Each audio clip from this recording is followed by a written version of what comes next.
The poor fellow soldiers of Christ and of the Temple of Solomon, also known as the Order of Solomon's Temple, the Knights Templar, or simply the Templars, was a Catholic military order, one of the most wealthy and popular of the Western Christian military orders.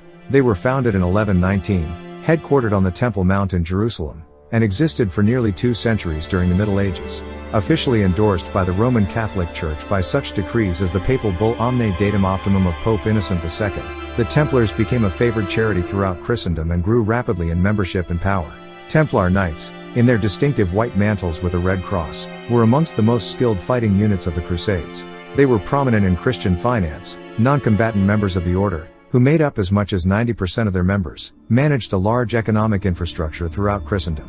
They developed innovative financial techniques that were an early form of banking, building a network of nearly 1,000 commanderies and fortifications across Europe and the Holy Land, and arguably forming the world's first multinational corporation.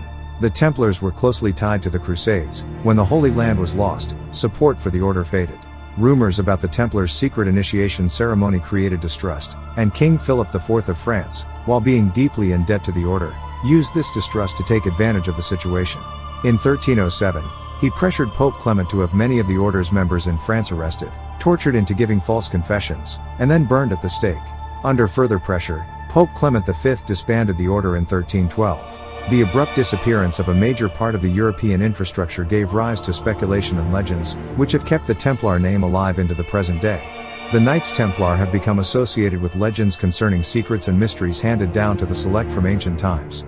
Rumors circulated even during the time of the Templars themselves. There have been speculative popular publications surrounding the order's early occupation of the Temple Mount in Jerusalem, as well as speculation about what relics the Templars may have found there, the most important relic being the Ark of the Covenant. According to legend, the Ark of the Covenant was an ornate golden chest that was both a means of communicating with God and a terrible weapon used against the enemies of the ancient Israelites. In order to use it, the high priest had to wear a breastplate containing 12 sacred gemstones called the Stones of Fire.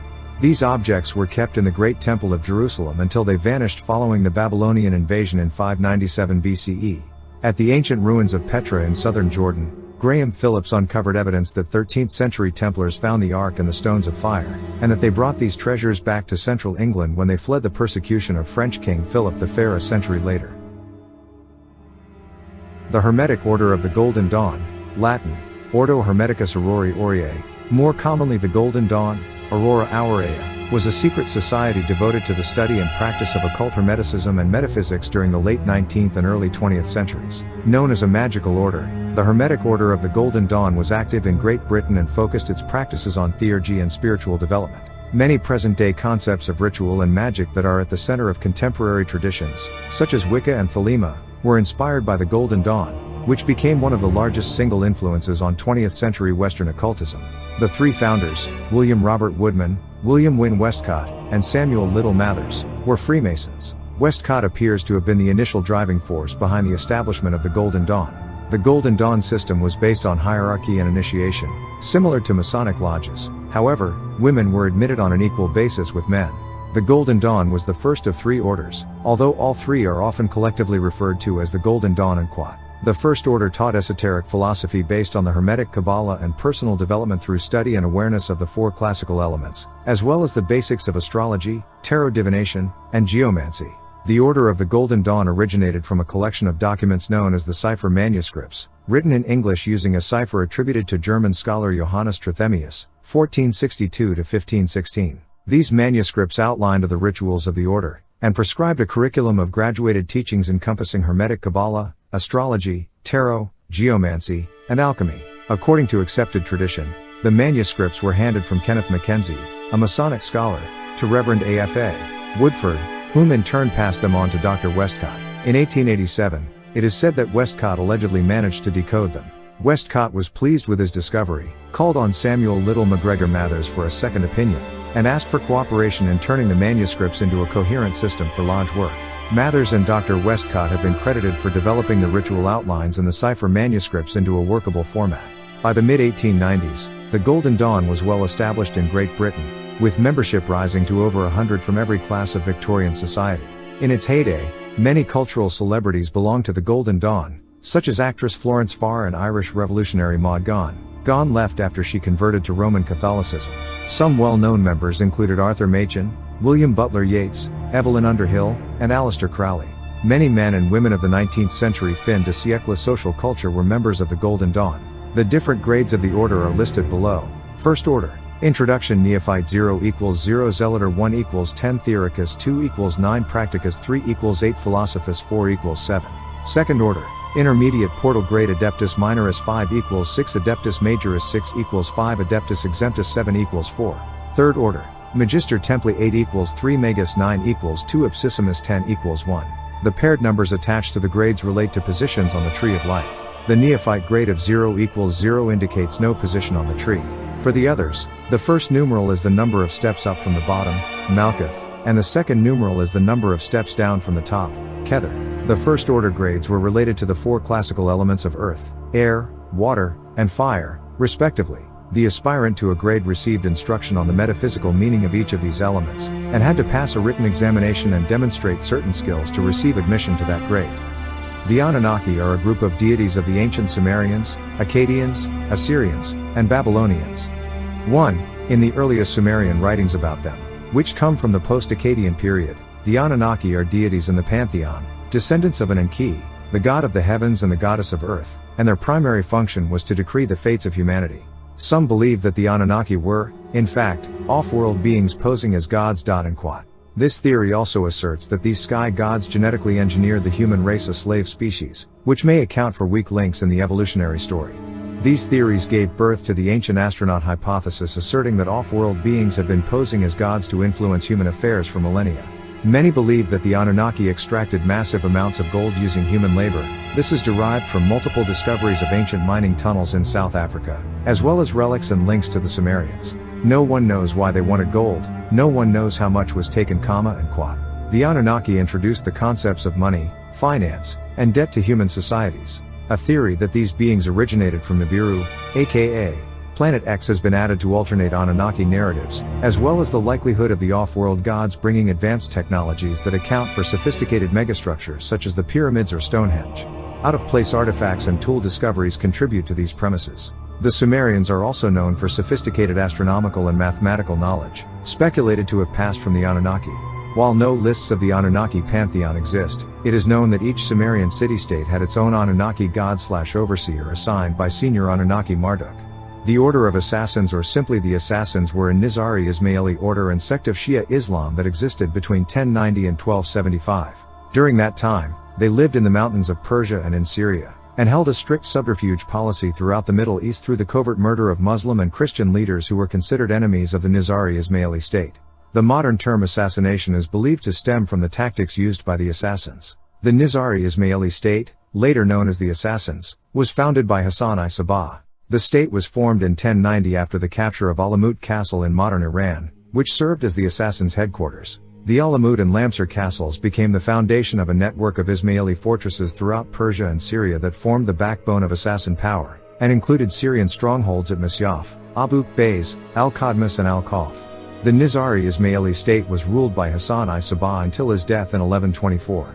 The Western world was introduced to the assassins by the works of Marco Polo, who understood the name as deriving from the word hashish. Perhaps their most famous target was the Crusader leader Conrad of Montferrat, who was intercepted as he walked home from dinner with a bishop in the city of Tyre, in modern Lebanon, and stabbed to death, just days before he was scheduled to be crowned king of Jerusalem in April 1192. A lot of fantastical myths about the Nizari Ismailis fighters, some of them concocted by enemies who sought to demonize them, still are floating around. Their adversaries, at a loss to explain their effectiveness, portrayed them as fanatics driven by visions of paradise induced by smoking hashish. The term assassin comes from a medieval Latin word, assassinus, derived from the Arabic term for hashish user. Venetian merchant, adventurer and memoirist Marco Polo, who came along after the group's defeat by the Mongols, bought into those myths, depicting them as young males from the age of 12 to 20 years, selected from the inhabitants of the surrounding mountains, who showed a disposition for martial exercises, and appeared to possess the quality of daring courage. The Hellfire Club on Montpelier Hill was built in 1725 by William Connolly, who was a prominent figure in Irish politics and a wealthy landowner. Connolly was the Speaker of the Irish House of Commons and held substantial influence during his time. He constructed the lodge as an occasional summer residence, a hunting lodge, and a meeting place for his circle of friends, who were known for their lavish lifestyles and indulgence in various vices. Their behavior was, to say the least, controversial. Debauchery and occult practices were suspected to be rampant at Montpelier Hill, and soon enough, rumors began to circulate. Rumors of demonic practices and the paranormal. The name Hellfire Club itself was not unique to Dublin. Similar clubs existed in other parts of Britain during the 18th century. These clubs were often associated with immoral and scandalous behavior, including excessive drinking, gambling, and illicit activities. The Hellfire Clubs of the era were known for their disregard of religious and societal norms, which added to their reputation as places of debauchery and decadence. But the Hellfire Club at Montpelier Hill was not like the others. From the start, it had a terribly infamous reputation that crossed into realms obscure and inexplicable. In time, Connolly's Hellfire Club became one of the most famous and notorious of its kind. It attracted influential and wealthy members from Dublin's elite circles, including politicians, artists, writers, and other prominent figures. It's worth noting that while the Hellfire Club was associated with immoral behavior, the extent of its members' actual involvement in supernatural or occult practices is unclear. The Hellfire Club itself was founded in 1737 by the Freemason Richard Parsons, 1st Earl of Rossa, and painter and fraudster James Worsdale. In time, other infamous personalities of the time joined the club, including the so-called King of Hell, Simon Luttrell, 1st Earl of Carhampton, Henry, 4th Baron Barry of Santry, who was tried for murder and convicted in 1739, and others. It is said that the members gathered around a table, leaving one chair vacant for the devil to sit. Their mascot was reputedly a black cat. The ruins of the Hellfire Club on Montpelier Hill feature architectural details and carvings that can be interpreted as occult symbols, which further added to the building's mystique. What is more, the club's connection to the supernatural was reinforced by various ghost stories and legends that emerged over time. These tales depicted members engaging in dark rituals, encountering demonic entities, or experiencing supernatural phenomena within the club's premises. Such stories have perpetuated the Hellfire Club's reputation as a place steeped in dark mysticism. The club was also said to be haunted and cursed, because the original builders erected it on the spot of a prehistoric cairn with a passage grave. Stones were taken from the cairn and used in the construction. Rumors of a curse began spreading when the roof was blown away soon after the construction was finished. And from then on, Montpelier Hill always had an eerie reputation. The reputation was cemented when the building was struck by lightning in 1741, and was damaged by fire. The remains of an ancient cairn were actually discovered on the site. In 2016, remains of a passage grave dating back 5,000 years were unearthed by archaeologists, yielding some valuable and unique finds. Amongst these were Neolithic flint tools, axe heads, and some unique carved art. Sadly, most of the grave is situated below the Hellfire Club, rendering further excavation impossible. What is more, archaeologists state that the grave could be quite similar to the famed Newgrange, making the impossibility of excavation all the more unfortunate. Today, the ruins of the Hellfire Club serve as a historical and cultural attraction. Visitors can explore the remnants of the building, admire the panoramic views, and learn about the club's intriguing history. It's important to note that while the Hellfire Club has a dark and supernatural reputation, many of the legends and stories associated with it are likely embellishments and exaggerations. Nevertheless, the club's history and legends have captured the imagination of locals and visitors alike, making it an intriguing part of Dublin's folklore. Thank you for watching. Be sure to subscribe.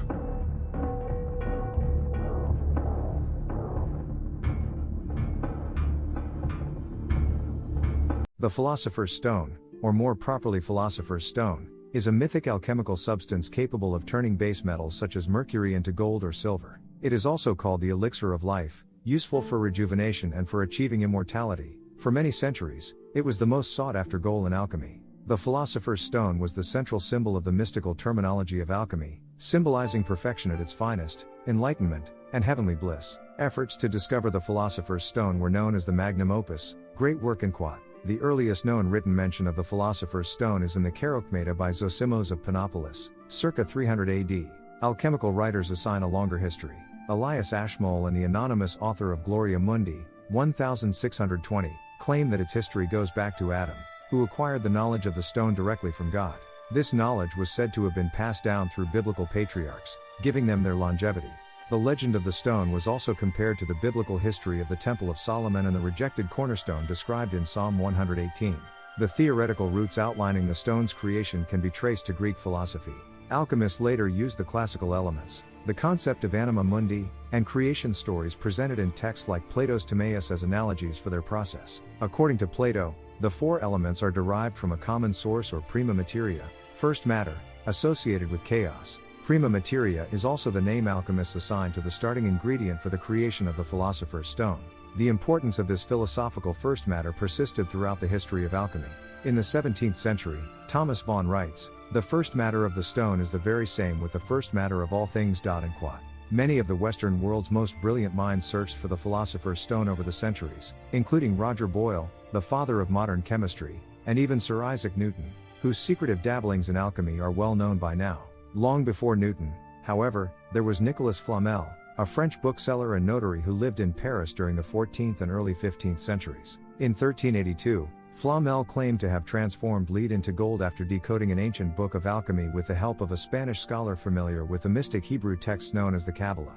Whether this was true or not, the historical record shows that Flamel did come into considerable wealth around this time, and donated his riches to charity. Thank you for watching. Be sure to subscribe. Before the video starts, if any of you want to make YouTube videos or any other content like audiobooks, and would like to use a voice like mine, I offer my services on Fiverr. Link in the description.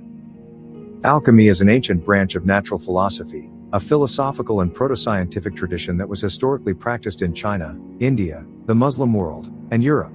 The practice has the goals of changing less valuable metals into gold, discovering a single cure for all diseases, and discovering how to live forever. The art of alchemy was handed down through the centuries from Egypt and Arabia to Greece and Rome, and finally to Western and Central Europe. The word is derived from the Arabian phrase alchemia, which refers to the preparation of the stone or elixir by the Egyptians. The Arabic root chemia comes from the Coptic chem that alluded to the fertile black soil of the Nile Delta. Esoterically and hieroglyphically, the word refers to the dark mystery of the primordial or first matter, the chem.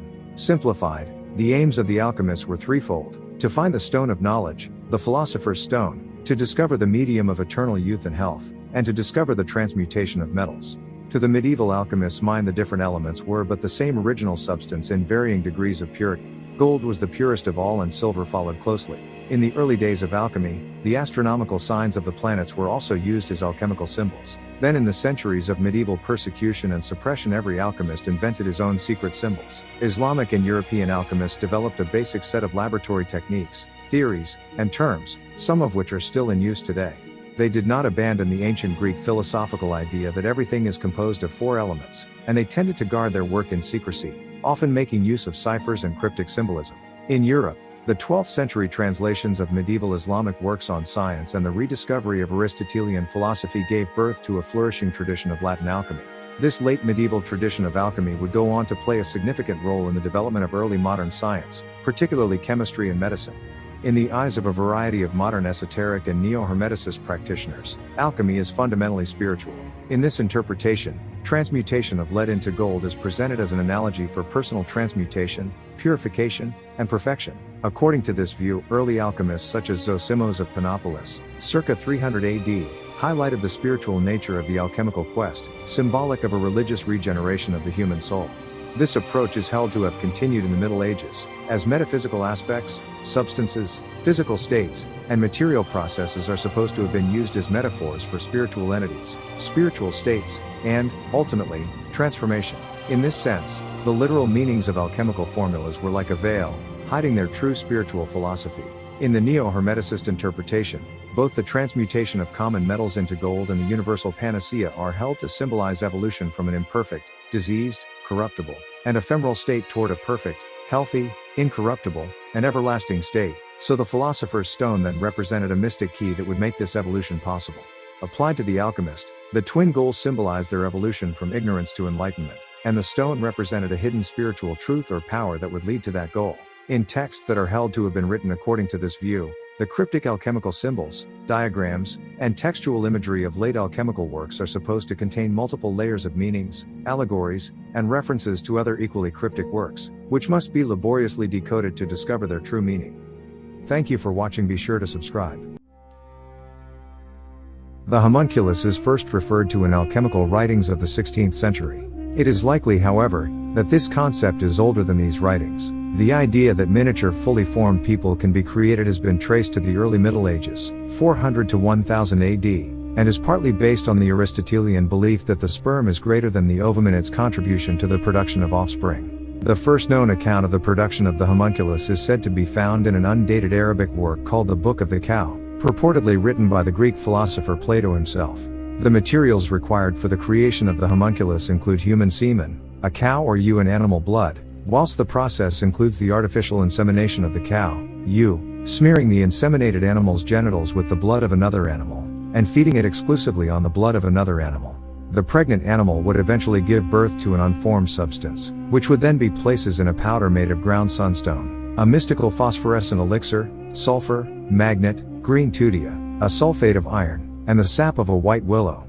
When the blob starts growing human skin, it would be required to be placed in a large glass or lead container for 3 days. After that, it has to be fed with the blood of its decapitated mother for 7 days before becoming a fully formed homunculus. In the Book of the Cow, there are 2 similar procedures for producing the homunculus. Instead of a cow, ewe, a female monkey is used in one, and an unidentified female animal in another. Additionally, different ingredients are used for the powder, and the incubation period of the blob in the vessel is extended to 40 days. All 3 types of homunculus have their own specific functions. The first type of homunculus may be used to make the full moon appear on the last day of the month, allow a person to take the form of a cow, a sheep, or even an ape, allow one to walk on water and know things that are happening far away. The second type of homunculus can be used to enable a person to see demons and spirits, as well as to converse with them, whilst the last type of homunculus can be used to summon rain at unseasonable times and produce extremely poisonous snakes. The 16th century alchemist, Philip von Hohenheim, known also as Paracelsus, provides a different recipe for creating the homunculus in his work,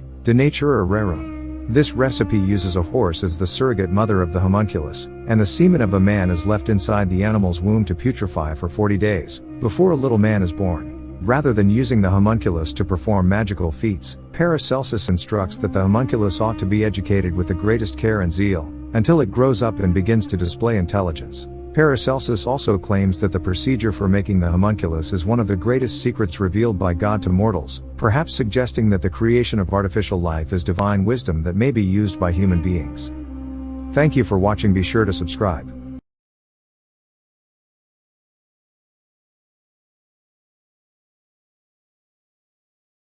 Marie Catherine Lavo was a Louisiana Creole practitioner of voodoo, herbalist and midwife who was renowned in New Orleans. For several decades this voodoo queen held New Orleans spellbound. She staged ceremonies in which participants became possessed by lows, voodoo spirits. She dispensed charms and potions, even saving several condemned men from the gallows, told fortunes and healed the sick. The first white settlers of Louisiana were French, usually the second-born sons of aristocrats who left France to seek adventure in the New World. These Frenchmen came to be called Creole, and made up the upper crust of New Orleans. The word was later used to refer to white Frenchmen as well as people of color in New Orleans. The Creole living in Louisiana at that time intermixed with black slaves, free people of color, Indian and Acadian people. Many Creole today can trace their ancestors back to that time.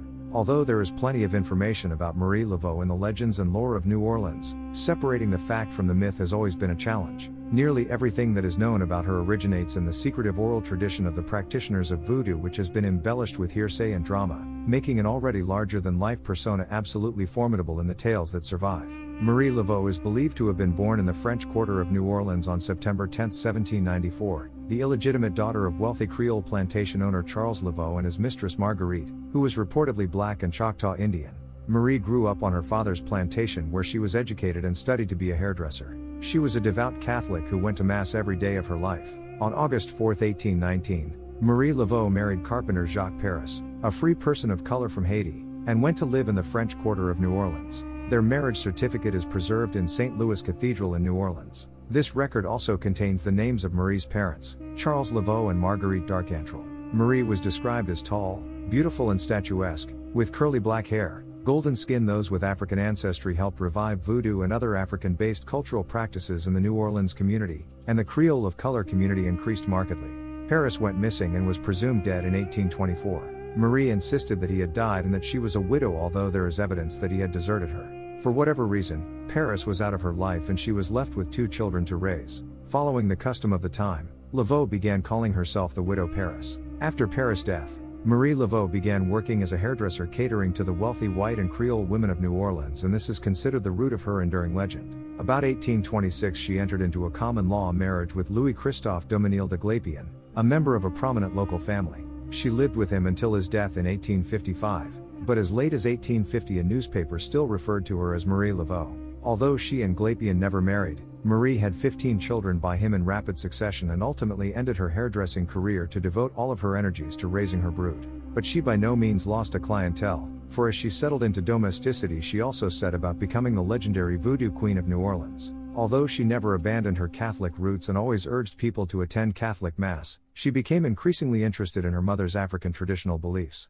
While voodoo was commonly practiced in New Orleans, it had a sinister reputation, and was actually banned at different times in Louisiana history. The widow Paris learned her craft from a voodoo doctor known variously as Dr. John or John Bayou, and by 1830 she was one of several voodoo queens. Lavo combined voodoo beliefs and Catholic traditions, holy water, incense, statues of the saints and Christian prayers, which helped make voodoo and hoodoo, the magical rituals associated with voodoo, more acceptable to upper-class New Orleans society. Her beliefs included the recognition of spiritual forces, which can be kind or mischievous, that preside over daily life and intercede in the lives of their followers. Connection with these spirits can be achieved through dance, music, singing and the use of snakes. Marie Laveau quickly came to dominance as the Voodoo Queen of New Orleans, taking charge of the public voodoo rituals and ceremonies held at Congo Square, one of the few locations in rigidly segregated New Orleans where people of different races could mix freely. She ran other operations at the Maison Blanche, the White House, which was built for secret voodoo meetings and liaisons between white men and black women. Laveau made a good income by selling gris-gris, an amulet originating in Africa which is believed to protect the wearer from evil or brings luck, charms, magical powders guaranteed to cure ailments, granting desires and confounding or destroying one's enemies. She also told fortunes, gave advice on love and prepared custom gris-gris for anyone needing to effect a cure, charm or hex. Around 1875 Marie Laveau gave her last performance, and announced she was retiring to her home on peaceful St. Anne Street in the Old Quarter.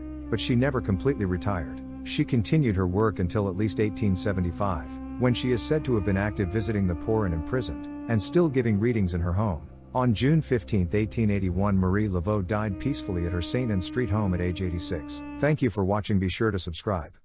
The Fountain of Youth is a mythical spring which allegedly restores the youth of anyone who drinks or bathes in its waters. Tales of such a fountain have been recounted around the world for thousands of years, appearing in the writings of Herodotus, 5th century BC, in the Alexander Romance, 3rd century AD, and in the stories of Prester John, early Crusades, 11th–12th centuries AD. Stories of similar waters also featured prominently among the people of the Caribbean during the Age of Exploration, early 16th century. They spoke of the restorative powers of the water in the mythical land of Bimini. Based on these many legends, explorers and adventurers looked for the elusive fountain of youth or some other remedy to aging, generally associated with magic waters. These waters might have been a river, a spring or any other water source said to reverse the aging process and to cure sickness when swallowed or bathed in. The legend became particularly prominent in the 16th century, when it became associated with the Spanish explorer Juan Ponce de Leon, the first governor of Puerto Rico.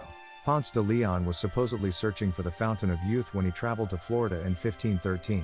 Legend has it that Native Americans told Ponce de Leon that the Fountain of Youth was in Bimini.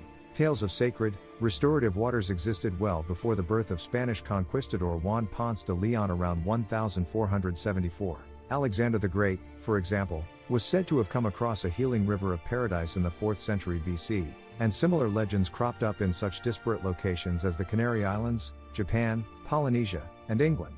During the Middle Ages, some Europeans even believed in the mythical King Prester John, whose kingdom allegedly contained a fountain of youth and a river of gold. Historians began linking Ponce de Leon with the Fountain of Youth not long after his death. In 1535 Gonzalo Fernández de Oviedo y Valdez accused Ponce de Leon of seeking the fountain in order to cure his sexual impotence. Hernando de Escalante Fontaneda, who lived with indigenous peoples in Florida for many years after surviving a shipwreck, also derided Ponce de Leon in his 1575 memoir, saying it was a cause for merriment that he sought out the Fountain of Youth. Although Herrera only referred to the Fountain of Youth in passing, writing that it turned old men to boys, he helped solidify it in the public's imagination. Ponce, of course, never found the Fountain of Youth. If he had, he'd still be here to tell us about it. Instead, he died. In 1521, on the Gulf Coast, he was shot in the thigh with an arrowhead carved out of a fishbone. The wound festered and eventually killed him in Cuba. Herodotus mentions a fountain containing a special kind of water in the land of the Macrobians, which gives the Macrobians their exceptional longevity.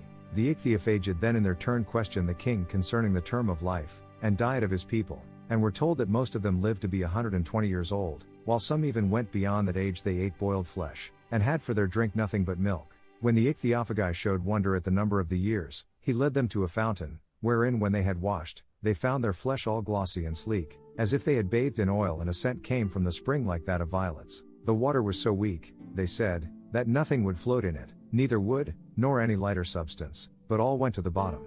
If the account of this fountain be true, it would be their constant use of the water from it which makes them so long-lived. A story of the water of life also appears in the Eastern versions of the Alexander romance, which describes Alexander the Great and his servant crossing the land of darkness to find the restorative spring.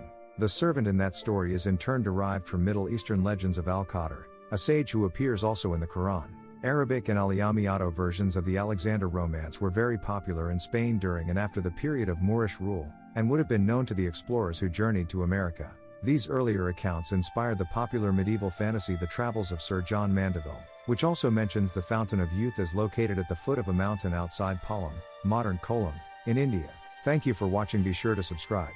The Holy Grail is a treasure that is traditionally thought to be the cup that Jesus Christ drank from at the Last Supper and that Joseph of Arimathea used to collect Jesus' blood at his crucifixion. Various traditions describe the Holy Grail as a cup, dish, or stone with miraculous healing powers, sometimes providing eternal youth or sustenance in infinite abundance. As a result, many people have hunted for this sought-after Christian relic throughout the centuries. The Holy Grail became a popular theme in medieval literature, and stories about it were read and recited throughout Europe.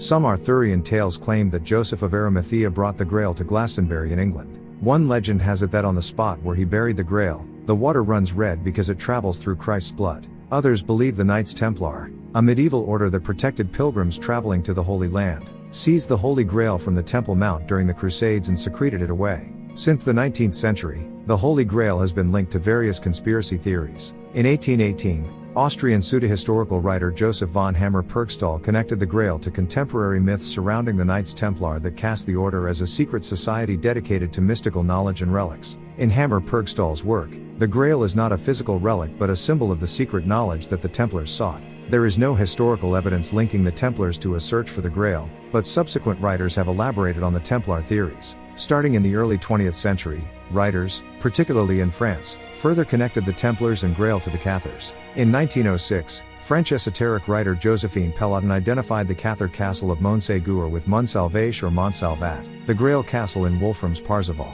This identification has inspired a wider legend asserting that the Cathars possess the Holy Grail. According to these stories, the Cathars guarded the Grail at Montségur, and smuggled it out when the castle fell in 1244. Beginning in 1933, German writer Otto Rahn published a series of books tying the Grail, Templars, and Cathars to modern German nationalist mythology.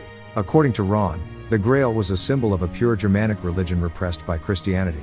Rahn's books inspired interest in the Grail within the Nazi occultist circles and led to the SS chief Heinrich Himmler's abortive sponsorship of Rahn's search for the Grail, as well as many subsequent conspiracy theories and fictional works about the Nazis searching for the Grail. Two relics associated with the Grail survive today. The Sacro Catino, sacred basin, also known as the Genoa chalice, is a green glass dish held at the Genoa Cathedral said to have been used at the Last Supper. Its provenance is unknown, and there are two divergent accounts of how it was brought to Genoa by Crusaders in the 12th century. It was not associated with the Last Supper until later, in the wake of the Grail romances. The first known association is in Jacobus de Varahine's Chronicle of Genoa in the late 13th century, which draws on the Grail literary tradition.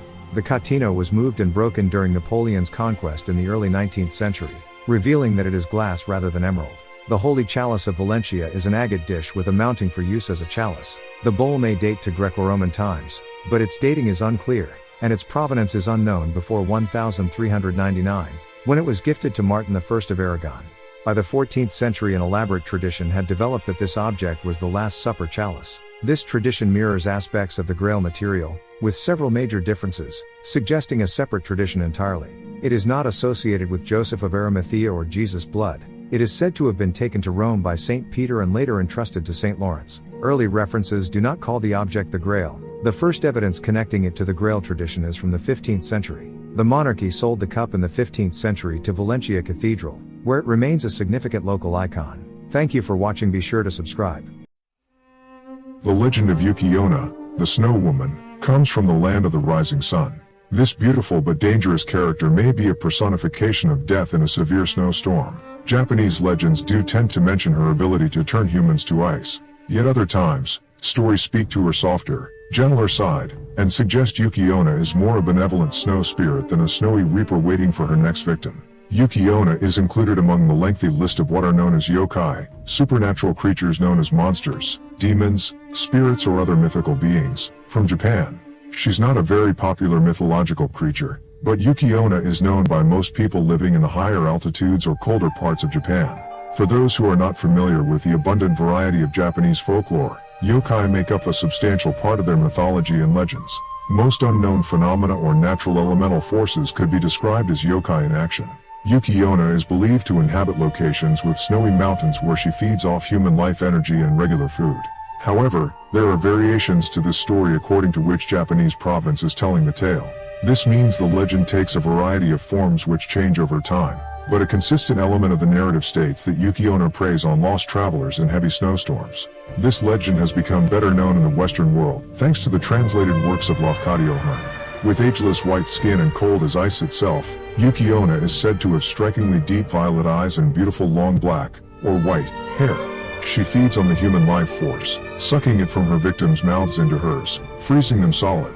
Although Yukiona can fall in love, marry, and live among humans, she will never age and her identity would eventually be revealed. Therefore, most legends say Yukiona chooses to stay near mountain roads and prey on travelers. Among different elements in the Yukiona legend, one aspect stands out with much fascination: the time when she appears. As stated earlier, her legend changes according to location. For example, in the Aomori and Iwate prefectures, the Yukiona is said to appear during the Koshigatsu, or Little New Year's, which takes place on January 15th as a traditional end-of-the-year festivity for that region. There, folklore says that Yukiona would arrive on New Year's Day and then leave on the first day of February. Although the accounts of Yukiona in Japanese folklore are supposedly ancient, the first written records of this being story come from the Muromachi period, 1333 to 1573. A monk named Sogi wrote about his personal encounter with Yukiona upon leaving his house on a snowy morning. His description spoke of a beautiful, and very tall, young woman standing in his frozen garden with a face as white as snow. Strangely, although young, this beautiful woman's hair was also white as the snow. She wore a white, almost translucent, kimono, which could not have given any proper insulation for a normal human on a cold snowy day. When Sogi tried speaking to her, the alluring woman vanished. Sogi was told that the Yukiona was the spirit of the snow, who usually appeared during heavy snowfalls but rarely showed herself at the cusp of spring. Other versions of this tale are more frightening, describing the Yukiona taking lives of people and as a malevolent spirit. Perhaps one of the most well-known versions of this more chilling story comes from Lafcadio Hearn, who played a very important role in the translation and recording of information about Japanese culture. In Hearn's story about Yukiona, the legend describes two woodcutters, Mosaku, an older man, and Minokichi, a younger one. The men were going home on a cold evening when they got caught by a heavy snowstorm. They were able to find shelter in a hut close to a river. The two men fell asleep, but Minokichi was later awakened by a cold wind, which apparently had blown the hut door open. He saw the shocking sight of a woman dressed all in white, bent over Mosaku, blowing her breath upon him. The Yukiona then went towards Minokichi, but she took pity on him when she noted his youth and beauty. She decided to spare his life upon the condition that he would never reveal what he saw that night to anyone. The young man agreed. Yukiona also warned him that if he ever told anyone about the event, she would know, and kill him. A year later, Minokichi married a beautiful young woman named Oyuki, meaning snow, and they had a happy marriage and children. One day, forgetting about his promise to the supernatural being, Minokichi told his wife about the day he saw Yukiona. To his surprise, Oyuki revealed herself to be that same Yukiona, and reminded him about his promise of secrecy. She decided to spare Minokichi's life once again because their children needed to be cared for, but she disappeared, leaving him forever. Thank you for watching. Be sure to subscribe.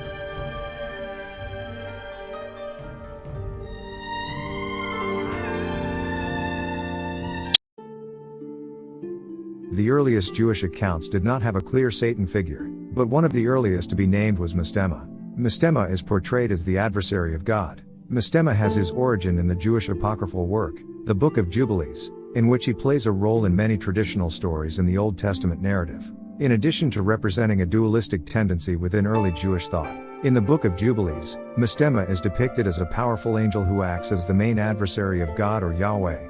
Mastema appears to have originally been an angel who rebelled against Yahweh. After the flood, 9/10 of Mastema's angelic followers were imprisoned in the abyss. 1/10 of them, however, were allowed by Yahweh to carry out Mastema's will on humanity. After the flood, Mastema plays an important role in the rise of Israel. He appears to have been used as a correction by the author of the Book of Jubilees to stories in the biblical text that have been considered theologically troubling by Jewish and Christian readers alike. For example, it is Mastema who tells Abraham that he needs to sacrifice his son, Isaac, rather than Yahweh. Mastema tells Yahweh that Abraham will not sacrifice his own son out of loyalty. Yahweh allows Mastema to try to prove his point. When Abraham actually follows through, God intervenes, putting Mastema to shame. Mastema also plays a larger role in the Exodus. For example, it is Mastema, not Yahweh, who seeks to kill Moses on his return to Egypt. Throughout the Book of Jubilees, Mastema appears to act as a trickster and troublemaker for the people of Israel and followers of Yahweh. Mastema is also considered to be the ruler of uncircumcised mankind. It is said in the Book of Jubilees that all nations are ruled by spirits and the chief of these spirits is Mastema. Mastema is essentially the ruler of all the idolatrous nations and the accompanying evil spirits. Israel, on the other hand, is a nation that is ruled directly by Yahweh. Although Mastema's main role is as a direct rival to God, he also appears to be used by God to punish mankind and act as a sort of jailer of idolatrous nations. It is also said in the Book of Jubilees that circumcision transfers men from the rule of Mastema to the rule of Yahweh. At the end of the age, it is implied that all humanity will be liberated from the rule of Mastema and handed over to the domain of Yahweh. The main source on Mastema is the Book of Jubilees, which is a Jewish apocryphal book, most likely written during the 2nd century BC during the reign of John Hyrcanus. John Hyrcanus was a high priest of the Hasmonean dynasty, established after the Maccabean revolt in 166 BC. The Maccabean revolt happened when the Seleucid ruler Antiochus IV Epiphanes tried to forcibly Hellenize the Jews and desecrated the Jewish temple. In response, the Jews of Palestine revolted and established a short-lived independent theocracy. John Hyrcanus took his office in 134 BC and ruled until 104 BC. Thank you for watching. Be sure to subscribe.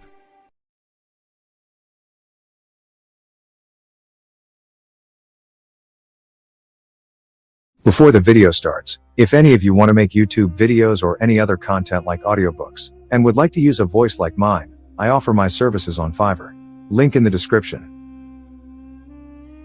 The Watchers, Iran, are angels dispatched to Earth to watch over the humans. A Watcher is a type of biblical angel. The word occurs in both plural and singular forms in the Book of Daniel, where reference is made to the holiness of the beings. The apocryphal books of Enoch refer to both good and bad watchers, with a primary focus on the rebellious ones. In the Book of Daniel chapter 4, verse 13, 17, and 23, there are 3 references to the class of Watcher, Holy One. The term is introduced by Nebuchadnezzar, who says he saw a Watcher, a Holy One, come down from heaven.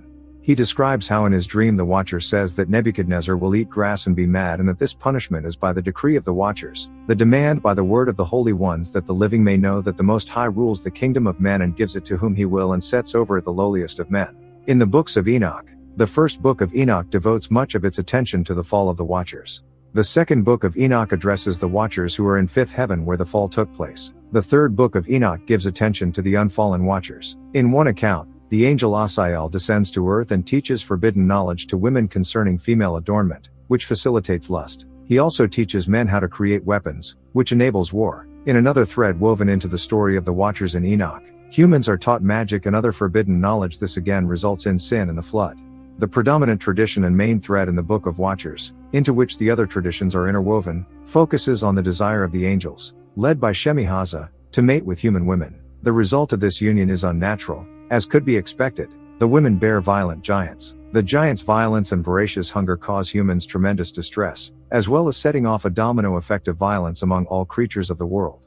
The final result of all this illicit angelic intervention is the flood, either to rid the world of contamination or to end the human sin. In this third version of the story, the giants themselves are killed. Their spirits, however, deriving from immortal heavenly beings, the angels, cannot be destroyed completely, but also cannot return to heaven. They remain connected to earth as evil spirits, wreaking havoc among humankind and causing both physical evil, such as disease, and moral evil, sin.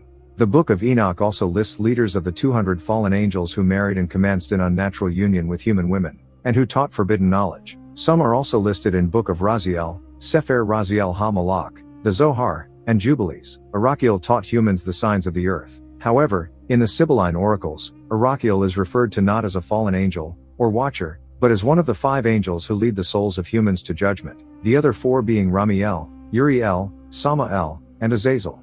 Armoros, also Amaros or Armoniel. In Enoch he taught humanity the resolving of enchantments. Azazel taught humans to make knives, swords, shields, and how to devise ornaments and cosmetics. Gadriel taught the art of cosmetics, the use of weapons and killing blows. Barachel taught astrology. Bezaliel mentioned in Enoch 1, left out of most translations because of damaged manuscripts and problematic transmission of the text. Shazakiel taught humans the signs of the clouds, meteorology. Kakabiel, in the Book of Raziel he is a high-ranking, holy angel. In Enoch 1, he is a fallen watcher, resident of the nether realms, and commands 365,000 surrogate spirits to do his bidding. Among other duties, he instructs his fellows in astrology. Penamu taught mankind the art of writing with ink and paper, and taught the children of men the bitter and the sweet and the secrets of wisdom. Enoch 69.8. Sariel taught humankind about the courses of the moon, at one time regarded as forbidden knowledge. Semyaza is one of the leaders of the fall from heaven in vocabulaire de angelology. Shamsiel, once a guardian of Eden as stated in the Zohar, served as one of the 2 chief aides to the archangel Uriel, the other aide being Hastiel, when Uriel bore his standard into battle, and is the head of 365 legions of angels and also crowns prayers, accompanying them to the 5th heaven. In Jubilees, he is referred to as one of the Watchers. He is a fallen angel who teaches the signs of the sun. Yekin or Jekon was the ringleader who first tempted the other Watchers into having sexual relations with humans. His accomplices were Asbiel, Gadriel, Penamu, and Kazde, or Kasadia, who were all identified as individual Satans. The hope for an apocalyptic cleansing of evil is prominent in the Book of the Watchers' retelling of the flood story. Eventually God allows a great flood to rid the earth of the Nephilim, but first sends Uriel to warn Noah so as not to eradicate the human race. The Watchers are bound in the valleys of the earth until Judgment Day. Jude verse 6 says, "And the angels which kept not their first estate, but left their own habitation, he hath reserved in everlasting chains under darkness unto the judgment of the great day." When God commands the angel Michael to cleanse the earth with the flood, the author uses descriptions that are usually reserved for the end time. All earth will be cleansed of evil and wickedness. All peoples will worship God and everyone will live in peace for eternity. Thank you for watching. Be sure to subscribe. For the Greeks, magic, magia or goetia, was a wide-ranging topic which involved spells and evil prayers, epoidai, curse tablets, katadasmoi, enhancing drugs and deadly poisons, pharmaca, amulets, periapta, and powerful love potions, philtra. This mysterious, all-encompassing art of magic was practiced by both male and female specialized magicians who people sought out to help them with their daily lives and to overcome what they saw as obstacles to their happiness. Practitioners of magia, the magicians, the first of whom, to the Greeks at least were the Magi priests of Persia, were seen not only as wise holders of secrets but also as masters of such diverse fields as mathematics and chemistry. Associated with death, divination, and evil-doing magicians were, no doubt, feared, and their life on the fringes of the community meant that practitioners were often impoverished and reliant on handouts to survive. Magic appears in the mythology of ancient Greece and was associated with such figures as Hermes, Hecate, goddess of the moon and witchcraft, Orpheus, and Circe, the sorceress daughter of Helios who was expert in magical herbs and potions and who helped Odysseus summon the ghosts from Hades. Myths abound in tales of magic potions and curses. Just one example is Hercules, who died a horrible death after his wife Deianira had taken the magic blood of the centaur Nessos and liberally spread it on the hero's cloak. On wearing it, Hercules was burned terribly and would later die of his wounds. Magic is also practiced by many literary characters, perhaps most famously by Medea in Euripides' tragedy play of the same name. Magic in the Greek world was not just prevalent in the realm of private individuals, neither was it reserved for the poor and illiterate. Official inscriptions were commissioned by city-states to protect their city from any possible disasters. The authorities recognized magic as an activity capable of results, and it was not simply the realm of weak-minded peasantry. Some intellectuals realized its potential for abuse, as in the case of Plato, who wanted to punish those who sold spells and curse tablets. Epicurean and Stoic philosophers were another group who battled for the eradication of magic. At the same time as official wariness of magic, many private individuals believed in the powers of magic, and farmers, with their dependency on the vagaries of weather, were particularly susceptible to the power of amulets. These would be worn around the wrists or neck, for example, as it was hoped wearing them might guarantee sufficient rainfall that season. Greek amulets may be divided into 2 broad types: talismans, which brought good luck, and phylacteries, which protected. They were made of wood, bone, stone, or more rarely, semi-precious gemstones. They could also be written on small pieces of papyrus or a metal sheet and carried in a pouch or small container, or merely consist of a small bag of mixed herbs. There were also particular shapes which were viewed as auspicious to carry around in miniature form. A phallus, eye, vulva, knots, Egyptian scarab, and a small hand making an obscene gesture. Curses, agos, ara, and yuki, were a means to maintain public order through the threat of magical punishment for behavior detrimental to the community, especially crimes such as murder. They were also seen as a way to cause harm to one's enemies. A curse tablet most often took the form of a sheet of metal, especially lead, inscribed with the curse, which was then rolled or folded, sometimes nailed shut and buried in the ground, tombs or wells. Pottery sherds, papyri, and pieces of limestone were similarly inscribed. A second form was as wax or clay figurines made to resemble the victim of the curse. These have their limbs bound or twisted and were sometimes stuck with nails or buried in a miniature lead coffin. Curse tablets were mostly used as a means to settle disputes in one's favor. The Egyptians had long used spells and incantations written on papyri, and the Greeks continued the tradition. Surviving Greek papyri concerning magic date to the 4th and 3rd century BCE. They cover such instructions as how to get over physical ailments, improve one's sex life, exorcism, eliminate vermin from the home, as parts of initiation ceremonies, or even how to make your own amulet. Recipes and poisons frequently appear too, which often used rare herbs and exotic ingredients such as spices and incense from distant Asia. Thank you for watching. Be sure to subscribe. The Celtic peoples had a rich spiritual and religious life, and many ancient records mention them as practitioners of magic. Anyone could practice Celtic magic, but historically it was performed by Druids, who in many aspects were little higher than the shamans of other ancient nomadic tribes. Recorded uses of Celtic magic were rainmaking, invisibility, forgetting spells, or creating invisible barriers. Celtic spells were cast using specific incantations and mentioning the name of spirits or gods. Amulets were used as vessels of magical power. There was natural magic, which means the use of the occult properties of stones, herbs, and the heavenly bodies. This kind of magic was basically allowed. On the other hand, there was learned book magic, which was potentially illicit because it involved trafficking with spirits. Each clan, tribe, or kingdom had its own druids, who, in time of war, assisted their armies by magic art. The ancient Roman historian Pliny writes about the priestly functions of the Druids, but associates them largely with magic, and so applies the name magus to them. Even in the Celtic sagas, Druidism is often a synonym for magic. The magical power of Druids was exercised to a great extent over the elements, some of which the Druids claimed to have created in the first place, and sometimes the Celtic Druids were said to have even created the world. It was said that Druids could produce blinding snowstorms, change day into night, rain showers of fires upon enemy armies, make trees look like armed men, fly by riding on the wind, feats ascribed to them even in the lives of saints. Or they discharged shower clouds of fire on the opposing hosts, as in the case of the Druid Magruth, who made a magic fire, and flying upwards towards it, turned it upon the enemy, whose Druid in vain tried to divert it. When the Druids of Cormac dried up all the waters in the land, another Druid shot an arrow, and where it fell there issued a torrent of water. The Druid Mathkin boasted of being able to throw mountains on the enemy, and frequently Druids made trees or stones appear as armed men, dismaying the opposing host in this way. They could also fill the air with the clash of battle, or with the dread cries of eldritch things. Similar powers are ascribed to other people. The daughters of Calatin raised themselves up on an enchanted wind, and discovered Cuchulainn when he was hidden away by Cothlith. Later they produced a magic mist to discomfit the hero. Such mists occur frequently in the sagas, and in one of them the Tuatha Dé Danann arrived in Ireland. The priestesses of Cena could rouse sea and wind by their enchantments, and, later, Celtic witches have claimed the same power. The practice of rainmaking is connected with sacred springs, and even now in rural France processions to shrines, usually connected with a holy well, are common in times of drought. So people and priests go to the fountain of Baranton in procession, singing hymns, and there they pray for rain. The priest then dips his foot in the water, or throws some of it on the rocks. In other cases the image of a saint is carried to a well and asperged, as divine images formerly were, or the waters are beaten or thrown into the air. Another custom was that a virgin should clean out a sacred well, and formerly she had to be nude. Nudity also forms part of an old ritual used in Gaul.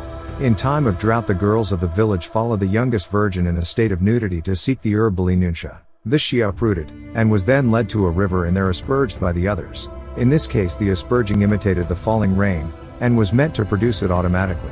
While some of these rites suggest the use of magic by the folk themselves, In others, the presence of the Christian priest points to the fact that, formerly, a druid was necessary as the rain producer. In some cases, the priest has inherited through long ages the rain-making or tempest-quelling powers of the pagan priesthood, and is often sought to exercise them. Thank you for watching. Be sure to subscribe.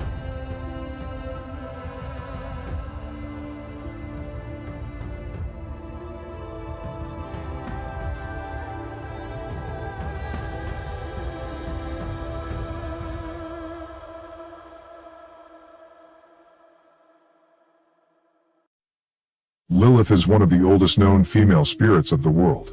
Her roots come from the famous Epic of Gilgamesh, but she was also described in the Bible and the Talmud. In some sources she's described as a demon, in others she is an icon who became one of the darkest deities of the pagans. In Jewish tradition, she is the most notorious demon, but in some other sources she appears as the first woman created on earth. According to a legend, God formed Lilith as the first woman. He did it in the same way as he created Adam. The only difference was that in place of pure dust, he also used filth and residue. Traditionally, Lilith means the night, and she is related to attributes connected with the spiritual aspects of sensuality and freedom, but also terror. A cult associated with Lilith survived among some Jews as late as the 7th century CE. The evil she threatened, especially against children and women in childbirth, was said to be counteracted by the wearing of an amulet bearing the names of certain angels. Lilith's name comes from the Sumerian word Lili-tu, which meant a wind spirit or a female demon. Lilith was mentioned in the Tablet 12 of the Epic of Gilgamesh, a famous poem of ancient Mesopotamia dated back to not later than circa 2100 BC. The tablet was added to the original text much later, circa 600 BC, in its later Assyrian and Akkadian translations. She appears in a magical story, where she represents the branches of a tree. She is described with other demons, but researchers still argue if she was a demon or a dark goddess. At the same time, she appeared in early Jewish sources, so it is difficult to find out who mentioned her first. However, it is obvious that from the beginning of her existence in the text she was related to Sumerian witchcraft. In the Babylonian Talmud, Lilith was described as a dark spirit with an uncontrollable and dangerous sexuality. She is said to have fertilized herself with male sperm to create demons. She is believed to be the mother of hundreds of demons. Lilith was known in the culture of the Hittites, Egyptians, Greeks, Israelis, and Romans as well. In later times, she migrated to the north of Europe. She represented chaos, sexuality, and she has been said to have cast spells on people. Lilith appears in the Bible, in the book of Isaiah 34:14, which describes the desolation of Eden. From the beginning, she is considered as a devilish spirit, unclean, and dangerous. The Genesis Rabbah describes her as the first wife of Adam. According to the book, God created her and Adam at the same time. Lilith was very strong, independent, and wanted to be equal with Adam. She did not accept being less important than him and refused to lie beneath Adam for copulation. The marriage did not work and they never found happiness. In rabbinic literature, Lilith is variously depicted as the mother of Adam's demonic offspring. Some accounts hold that Lilith was the woman implied in Genesis 1:27 and was made from the same soil as Adam. Lilith left Adam in the perfection of the Garden of Eden. 3 angels tried in vain to force her return. According to some mythologies, her demonic offspring were sired by an archangel named Samael and were not Adam's progeny. Those children are sometimes identified as incubi and succubi. In the Gilgamesh and Isaiah episodes, Lilith flees to desert spaces. In the alphabet of Ben Sira, her destination is the Red Sea. 3 angels are sent in search of Lilith. When they find her at the Red Sea, she refuses to return to Eden, claiming that she was created to devour children. To prevent the 3 angels from drowning her in the Red Sea, Lilith swears in the name of God that she will not harm any infant who wears an amulet bearing her name. Thank you for watching. Be sure to subscribe.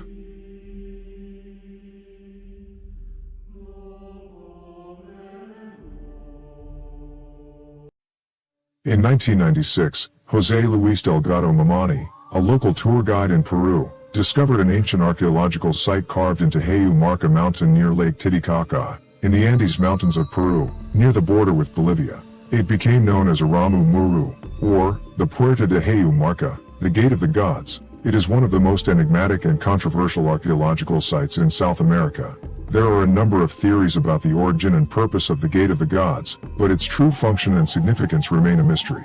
Lake Titicaca is the largest lake in South America and the ancestral home of several indigenous communities, including the Aymara and the Quechua peoples. These communities have a rich history and culture, and their traditions and beliefs are deeply intertwined with the lake and its surroundings. There are many islands and villages on the lake, including the famous Uros Islands, which are floating islands made of reeds. The lake is also home to several ancient archaeological sites, including the ruins of Tiwanaku, which is an ancient pre-Columbian city located near the southeastern shore of the lake. The site is believed to date back to as early as 400 BC and is considered one of the most important archaeological sites in South America. Close to Lake Titicaca is Homunculus Mountain, which is believed to have been a place of worship and pilgrimage for the Inca civilization. It is here that one can find Aramu Muru. The large door-like structure carved out of the Homunculus mountain near Lake Titicaca is known as Aramu Muru, or the Puerta de Homunculus, the Gate of the Gods. This mysterious structure is considered to be one of the most enigmatic and controversial archaeological sites in South America. The Gate of the Gods is carved out of solid rock and measures approximately 7 meters, 23 feet, high and 7 meters wide. It has a T-shaped design and features a circular depression at the center, which some believe could have been used for ceremonial or astronomical purposes. The site also includes a smaller, carved tunnel next to the main structure. The structure has been shrouded in mystery and myth for centuries, and there are a number of theories about its origin and purpose. Some believe that it was created by an ancient pre-Incan civilization, while others suggest that it may have been constructed by extraterrestrial beings. According to the Native American legends, heroes of the past went through that door to meet their gods. By going through the door, they gained immortality and a life next to the gods.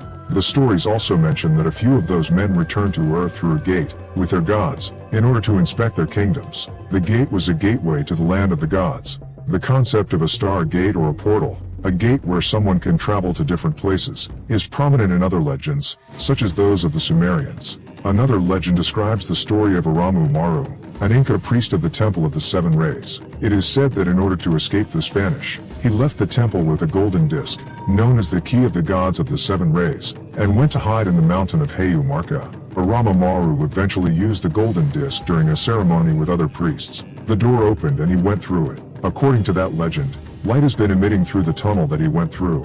Despite the lack of concrete evidence to support these theories, the Gate of the Gods has become a popular destination for tourists and spiritual seekers from around the world, who are drawn to the site's mysterious energy and supposed connection to the supernatural. Some visitors believe that the site is a portal to another dimension or a gateway to the spiritual realm. While the Gate of the Gods remains a source of fascination and speculation, its true purpose and origin remain a mystery.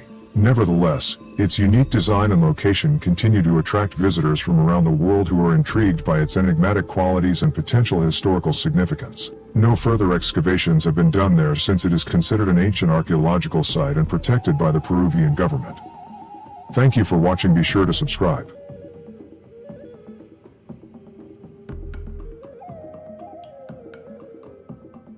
The ancient Egyptians believed that a soul was made up of many parts.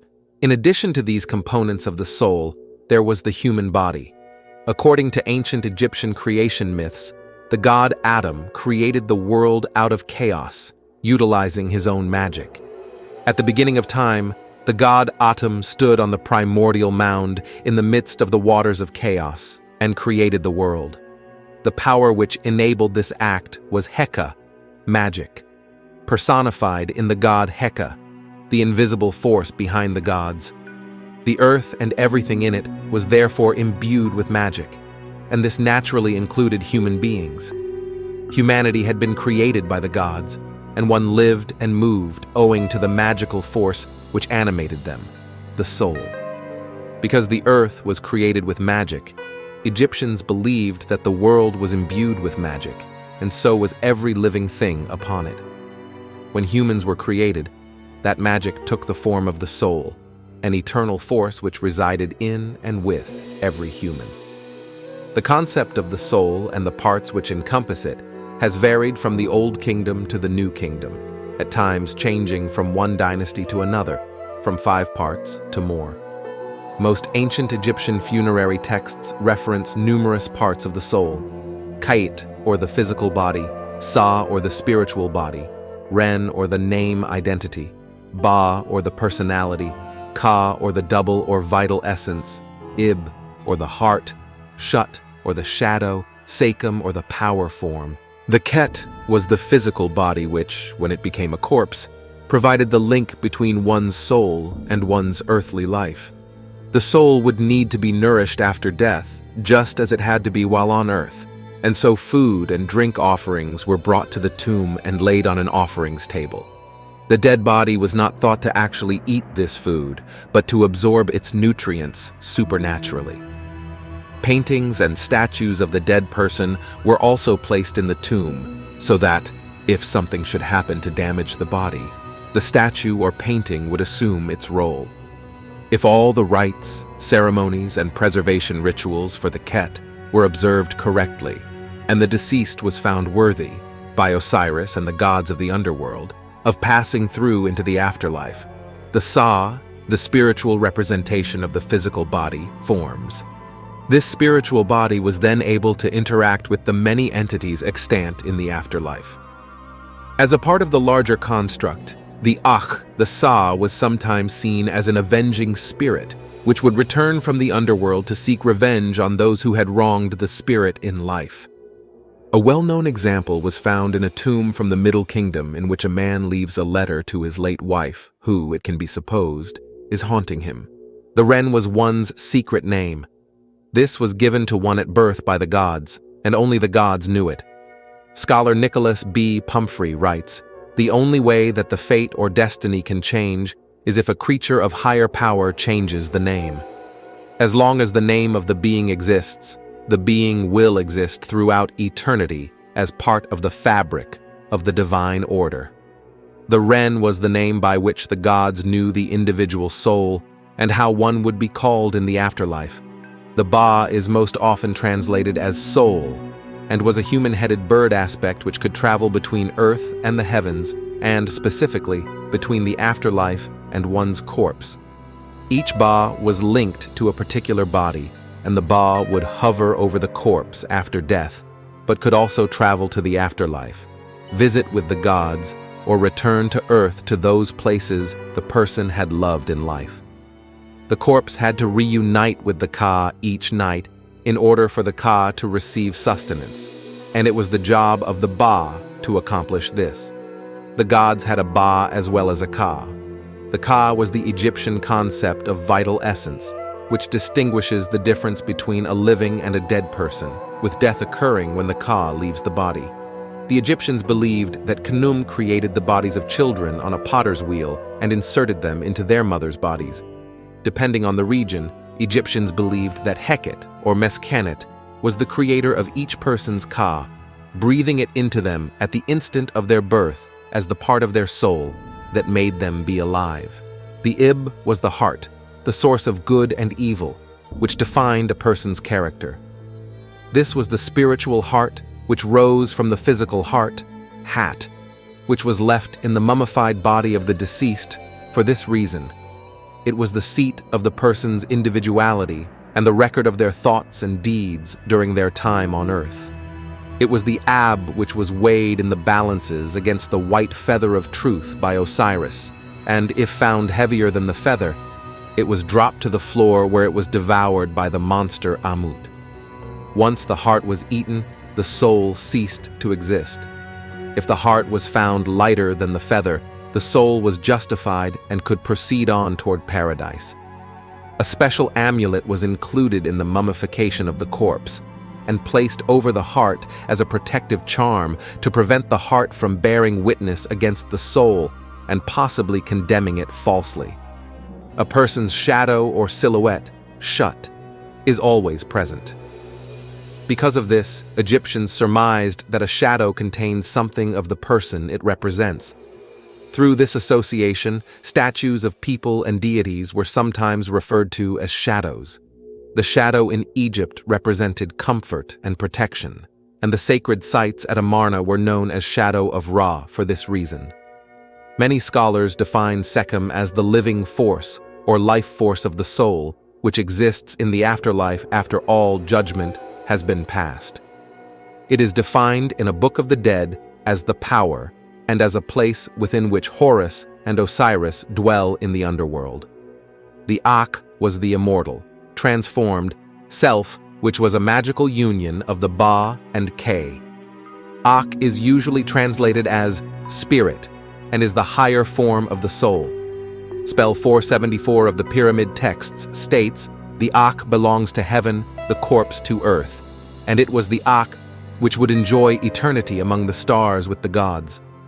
The Akh could return to Earth, however, and it was an aspect of the Akh which would come back as a ghost to haunt the living if some wrong had been done, or would return in dreams to help someone they cared for. Thank you for watching. Please like, share, and subscribe.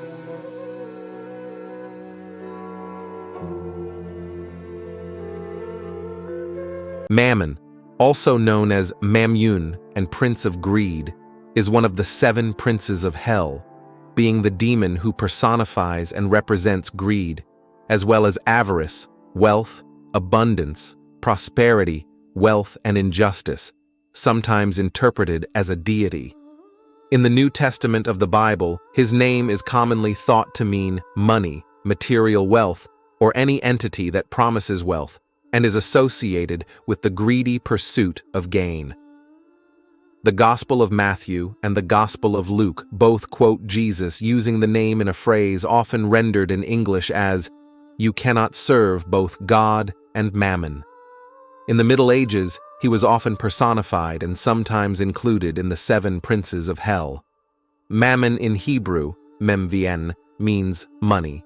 Mammon's associated sin, of course, was greed. He also appeared in several occult texts as an infernal figure of some note, often as one of the major princes of the fallen angels. Christians began to use mammon as a pejorative, a term that was used to describe gluttony, excessive materialism, greed, and unjust worldly gain. Lay not up for yourselves treasures upon earth, where moth and rust doth corrupt, and where thieves break through and steal. But lay up for yourselves treasures in heaven, where neither moth nor rust doth corrupt, and where thieves do not break through nor steal. For where your treasure is, there will your heart be also. No man can serve 2 masters, for either he will hate the one and love the other, or else he will hold to the one and despise the other. Ye cannot serve God and Mammon. Matthew chapter 6:19-21 and 24. During the Middle Ages, Mammon was commonly personified as the demon of wealth and greed. Thus, Peter Lombard, 2 Dister 6, says, "Riches are called by the name of a devil, namely Mammon. For Mammon is the name of a devil, by which name riches are called according to the Syrian tongue." Piers Plowman also regards Mammon as a deity. Nicholas de Lyra, commenting on the passage in Luke, says, "Mammon est nomen daemonis." Mammon is the name of a demon. The Aramaic term mammon or mammon simply meant that which is entrusted or that which is trusted. This hints at both the ambiguity of money. It is something that can do great good, but which can attract a disproportionate importance. It suggests that the right use of money needs a context of trusting relationships. In Paradise Lost, John Milton portrays Mammon as always looking downward, at the golden pavements of the celestial city, rather than up to see God. In the apocryphal story of Francis of Assisi meeting Pope Innocent III, the Pope shows Francis the power and wealth of the Church. No longer can the Church say, "Silver and gold have I none." "Indeed," replied Francis, "and neither can it say, 'In the name of Jesus Christ of Nazareth, rise up and walk.'" Gregory of Nyssa asserted that Mammon was another name for Beelzebub. In the 4th century, Cyprian and Jerome relate Mammon to greed and greed as an evil master that enslaves. Lord Rothschild, the banker, was once asked how much money was needed to make someone happy. His response was, "Just a little bit more." The spirit of Mammon attaches itself to money and influences people to trust in it. Both the greedy and the poor pray to Mammon for comforts like money or station. Thank you for watching. Please like, share, and subscribe.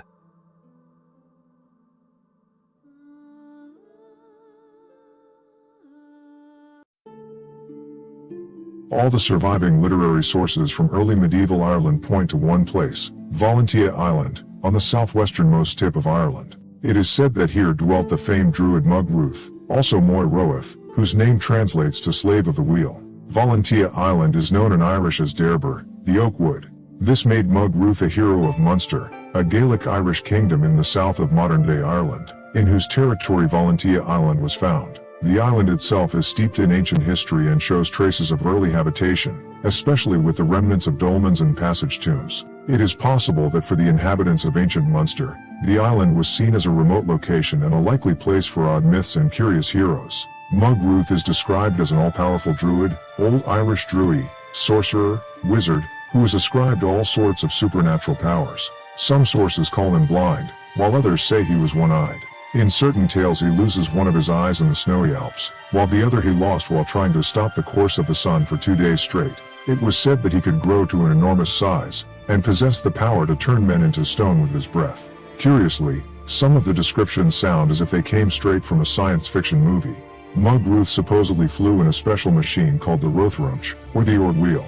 In some depictions, he rides in an ox-driven chariot, which could be the same vehicle as the Ord Wheel. The oxen are described as fast and furious, having the speed of the wind of March, and the agility of birds. Either way, the vehicle in which he flies is fast, and within it, night is bright as day. The druid carried with him a star-speckled black shield with a silver rim, and one of his powerful weapons was a stone that turned into a poisonous eel when it was thrown in water. The powerful breath of this wizard was enough to cause violent storms that could smite his enemies. As for his appearance, Mug Ruth is almost always described in the same way.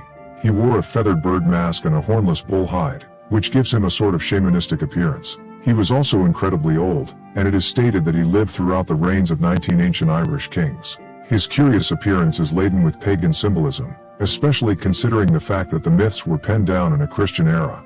One writing gives the following description.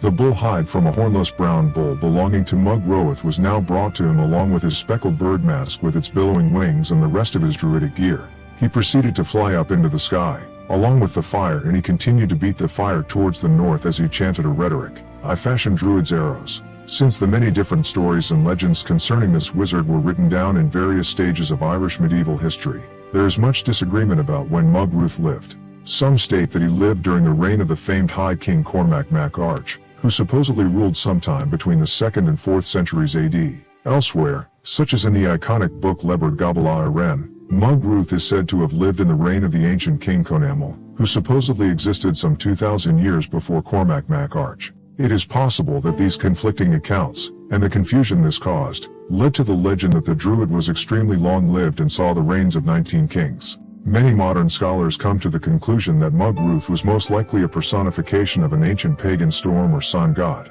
Certain medieval manuscripts place him in Jerusalem at the early beginnings of Christianity. There, it was said, he became a student of Simon Magus, a sorcerer and religious figure that taught Mug Ruth all his supernatural powers. These legends tell that together with his daughter, Tlactga, an equally powerful druidess, he traveled east to Simon, who taught him and helped him construct his powerful flying machine, the Ord Wheel. Here, the vessel is described in more detail, having sides of rowan wood, windows of glass, and poles of electrum. The ship deafens anyone who hears it, blinds anyone who sees it, and kills anyone it strikes. One cannot help but connect such a description to the theories of ancient astronauts and extraterrestrial flying machines that could have been described in the very ancient periods of human history. Is there more to the story of Mug Ruth than first meets the eye? Early myths say that Mug Ruth received the territory of Fermaig Fenne, Fermoy, in the far south of Ireland, for his own descendants. The Fermoy tribe of medieval Ireland did indeed claim their descent from this druid, but were still ruled over by the more powerful O'Keefes. Similar tales say that Mug Ruth, upon his return from the siege of Druin Damjair, settled in the Fermoy area, becoming the ancestor of Fermaig Fenne, or Fermoy. An important Iron Age hill fort lies in the hills some 2.4 kilometers, 1.5 miles, south of Fermoy, known as Carntirna, Tigernach's Cairn, which could be related to these claims. The exploits of Mug Ruth are featured most prominently in the Irish saga of Forbai's Drumad Ver, or the Siege of Knocklong. Here, he is one of the principal characters alongside High King Cormac Mac Arch. Curiously, it is here that King Cormac is presented as a somewhat evil character, which is a stark contrast from his usual portrayal as a just, kind, and successful king. In this tale, Mug Ruth successfully utilizes his supernatural powers to halt an invasion from Cormac, driving him back in defeat. At his side, Cormac had his chief druids, Secht, Power, Crotha, Creator, Sthmor, Great Battle, Seach, Smiter, and Shtrua, Noble Battle. It was these 5 druids, alongside Cormac and all of his forces, who faced Mugruth. Throughout this saga, many fabulous and supernatural events transpire.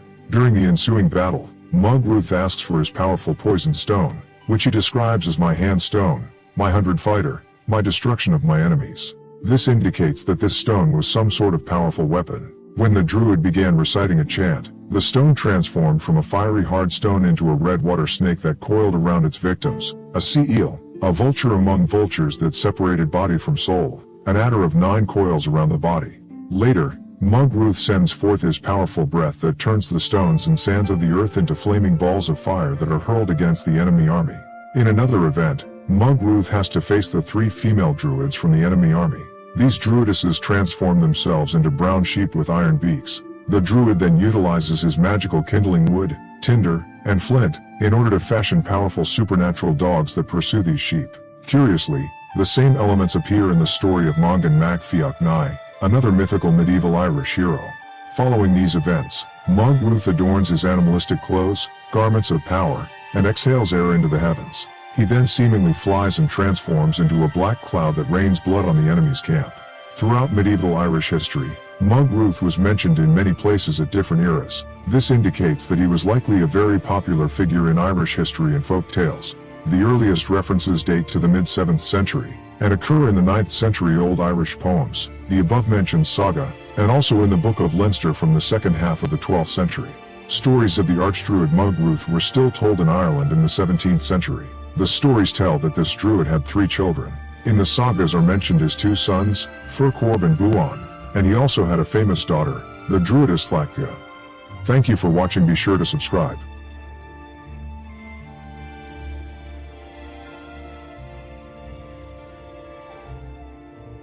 The Pool of Bethesda is from the Christian Bible's New Testament. John 5:2 account of Jesus healing a paralyzed man at a pool in Jerusalem, described as being near the sheep gate and surrounded by 5 covered colonnades or porticos. It is now associated with the site of a pool in the current Muslim quarter of the city, near the gate now called the Lion's Gate or St. Stephen's Gate and the Church of St. Anne that was excavated in the late 19th century. The pool at Bethesda was a 5-sided hole in the ground full of water, and it was only accessible by stairs. It was located by the Sheep Gate of Jerusalem, which was used to access the temple with sacrificial lambs, which means it was north of the temple. In John's biblical account, the pool is described as having 5 porticos, roofs supported by columns, and modern archaeological digs have found a 5-sided basin with these porticos. The origins of the Pool of Bethesda go back to the Hellenistic period in Jerusalem. The name of the pool is said to be derived from the Hebrew or Aramaic language. Bethesda, Beit Shtie, means either house of mercy or house of grace. This meaning may have been thought appropriate, since the location was seen as a place of disgrace due to the presence of invalids, and as a place of grace due to the granting of healing. The ancient Greeks had a cult for the pagan god of healing named Asclepion, and during the peak of their empire, they built Asclepios, or healing centers all across the Greek Empire, including in Jerusalem. Those who were ill would visit these centers, bathe in the pools, drink the water, and sleep inside the walls.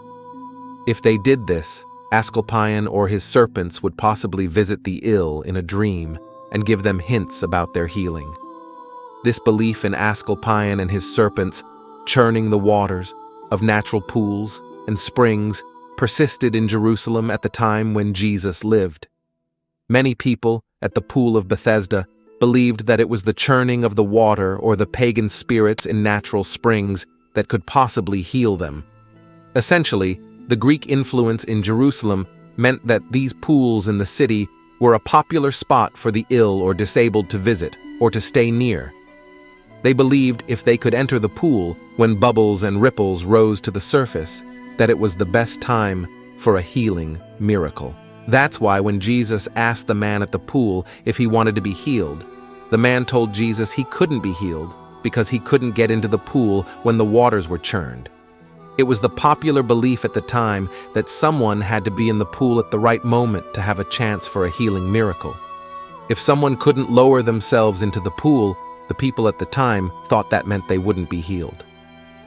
It is stated that it was an angel, some versions even say an angel of the Lord, who stirred the water. Early Christians, however, saw any power in pagan religions as satanic. This angel, then, would have been a fallen angel. Thus St. Justin the Philosopher, writing in the early 2nd century, noted that the devil brings forward Asclepius as the raiser of the dead and healer of all diseases.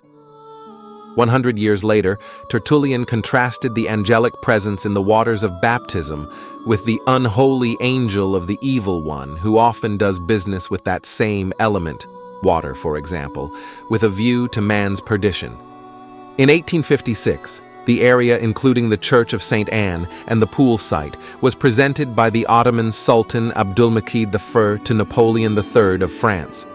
The French renovated and rededicated the church, under the administration of the White Fathers, at the southeast corner of the pools, leaving the other ruins untouched. There is a tale that the site was originally offered to Queen Victoria as part of the negotiations, which led ultimately to the Cyprus Convention of 1878. Thank you for watching. Please like, share, and subscribe.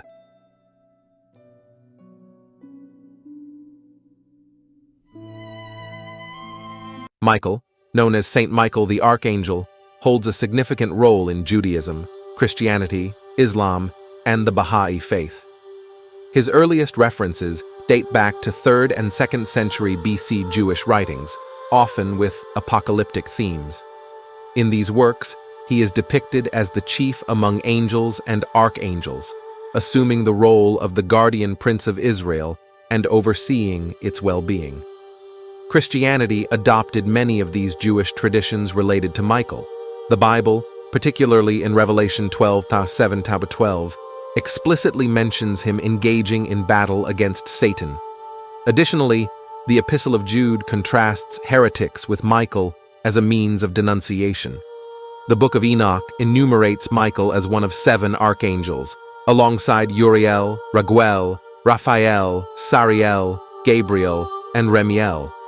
These archangels are depicted in the Book of Tobit as beings who stand ready and enter before the glory of the Lord. The introduction of Michael in this context implies a broader understanding of him and the other named angels. Another mention of Michael occurs in the concluding chapters of the Book of Daniel, a Jewish apocalypse from the 2nd century BC, though set in the 6th century BC, where a man clothed in linen, likely the archangel Gabriel, informs Daniel of the ongoing battle with the Prince of Persia. At the end time, it is prophesied that Michael, the great prince who protects your people, will arise. Enoch played a pivotal role in establishing Michael's preeminent position among the angels or archangels. In subsequent Jewish writings, Michael is regarded as their chief, mediating the Torah, God's law, and standing at the right hand of God's throne. According to the traditions of the Qumran community, Michael defends or leads the people of God in the eschatological battle. Other writings attribute various roles to Michael, including his responsibility for the care of Israel, possibly being the figure like a son of man mentioned in Daniel 7:13-14. He is portrayed as the commander of the heavenly armies, Israel's advocate against Satan's claim to the body of Moses, an intercessor between God and humanity, a high priest in the heavenly sanctuary, and the escort of the souls of the righteous dead to paradise. The 7 archangels, which may vary in traditions but typically include Michael, are often associated with the branches of the menorah, the sacred 7-branched lampstand in the temple. They are seen as the 7 spirits before the throne of God, as mentioned in the book of Revelation 4:5, which describes 7 burning torches representing the 7 spirits of God before the divine throne. Explicit mention of Michael occurs in Revelation 12:7-12, where he engages in battle with Satan, casting him out of heaven and depriving him of access to God as an accuser, a role Satan held in the Old Testament. This event symbolizes the separation between the New Testament and Judaism, marking the fall of Satan with the advent of Jesus. In Luke 22:31, Jesus informs Peter that Satan has sought permission from God to sift the disciples, aiming to accuse them. However, Jesus opposes this accusation, assuming a role traditionally played by angels, particularly by Michael in Jewish belief. Michael's name appears again in the Epistle of Jude, a fervent call for Christ believers to combat heresy. In verses 9-10, the author condemns the heretics by contrasting them with the archangel Michael. The passage describes Michael's dispute with Satan over the body of Moses, highlighting that Michael refrained from pronouncing a verdict of slander, but instead said, "The Lord punish you." This emphasizes Michael's commitment to a just and divine response, rather than making personal accusations. In Islamic works, Michael is referred to as Mika'il, but in the Quran's singular mention, QS 298, he is called Mikal. This instance arises when the Jews of Medina challenged Muhammad, asking about the angel from whom he received revelations. Muhammad responded that it was Gabriel, but the Jews claimed Gabriel was their enemy, and that revelations came from Michael. The Hadith, which are sayings about the prophet collected by his followers, quote Muhammad mentioning both Gabriel and Michael as two angels who showed him paradise and hell.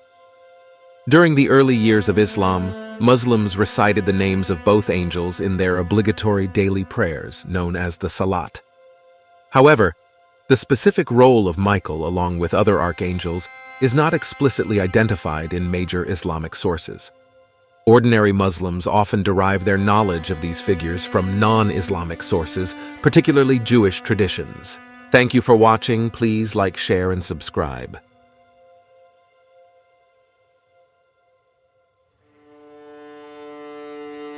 The Book of Abramelin recounts the tale of an Egyptian mage named Abraham, also known as Abramelin. This mage imparted a magical system to Abraham of Worms, a Jewish individual presumed to have lived in Worms, Germany, from around 1362 to approximately 1458. The popularity of this magical system saw a resurgence in the 19th and 20th centuries, partly attributed to Samuel Liddell MacGregor Mathers's translation titled The Book of the Sacred Magic of Abramelin the Mage. Structured as an epistolary novel in the form of an autobiography, the narrative is presented by Abraham of Worms. He describes his journey to the Egyptian desert and a town along the Nile. There, an elderly Egyptian mage provides him with two manuscripts containing knowledge of Kabbalistic magic. However, Abraham must swear an oath binding him to the service of God and the divine law. The English translation of this work was carried out by Samuel L. MacGregor Mathers and, more recently, Georg Den and Stephen Guth. The book is preserved in the form of 12 manuscripts and an early printed edition. The exact origin of the text has not been conclusively determined. The oldest manuscripts, written in German, date back to around 1608 and are currently housed in Wolfenbüttel. Two additional manuscripts, dating from approximately 1700 and 1750, are located in Dresden.